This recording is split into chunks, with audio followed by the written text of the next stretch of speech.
नमस्ते दोस्तों। आज हम संधि और समास का अंतर जानेंगे।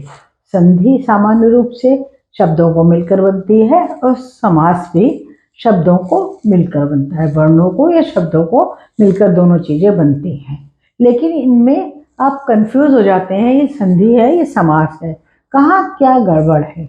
इसको समझने के लिए आपको कुछ मैं बहुत आसान तरीके बताऊंगी, जिससे आपको समझ में आ जाएगा कि संधि और समास में क्या अंतर है। सबसे पहले तो संधि में वर्णों का मेल होता है या शब्दों का मेल होता है। सामान्य रूप से वर्णों का मेल होता है और समास में पदों का मेल होता है। और संधि का अर्थ होता है मेल या जोड़, जबकि समास का अर्थ होता है संक्षेपण या संक्षिप्तीकरण, मतलब उसको छोटा करना, संक्षिप्तीकरण। तो अब मैं आपको बोर्ड से समझाऊंगी कि इनमें क्या अंतर होता है। तो चलिए बोर्ड पर चलते हैं। दोस्तों, आइए जानते हैं कि संधि और समास में क्या अंतर होता है।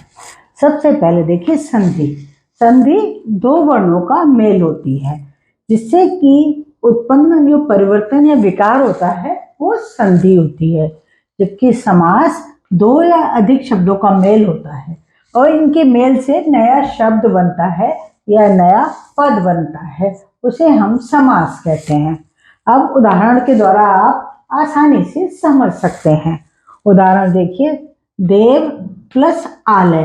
तो ये यहाँ पर संधि, जब विच्छेद है, जब हम इसको संधि करेंगे देवालय बन जाएगा, एक शब्द बन जाएगा। जबकि इसमें उदाहरण देखिए समास का, राजा का महल। राजा का महल, राजा का महल का जो आपने जोड़ा तो बना राजमहल। तो ये समास का उदाहरण है और ये संधि का उदाहरण है। अब आप इसमें तीसरा अंतर देखिए कि अर्थ में परिवर्तन।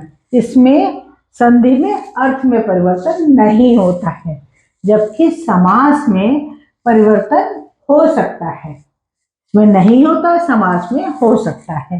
अब एक और जानिए, अंतर जानिए कि उच्चारण की सुगमता के लिए ध्वनि में परिवर्तन हो जाता है।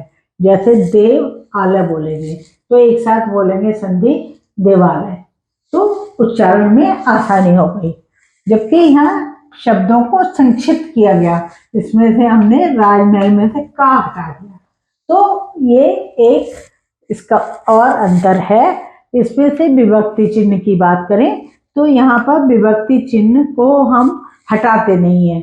यहाँ यहाँ चिन्ह होता नहीं है, यहाँ विभक्ति चिन्ह को हम हटा देते हैं। जो भी आपका विभक्ति चिन्ह होता है, जो भी संयोजक चिन्ह हो या विभक्ति चिन्ह, वो हट जाता है और यहाँ नहीं हटता।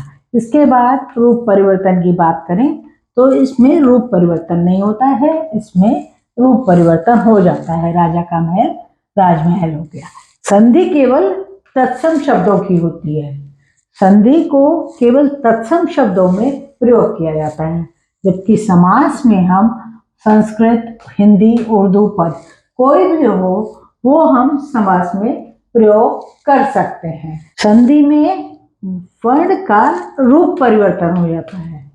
यहाँ पर पूरा यहाँ पर विभक्ति चिन्ह गायब होके समास में आप एक शब्द बना लेते हैं। एक उदाहरण और है इसमें, राजा का पुत्र, मतलब इसका समास है राजपुत्र।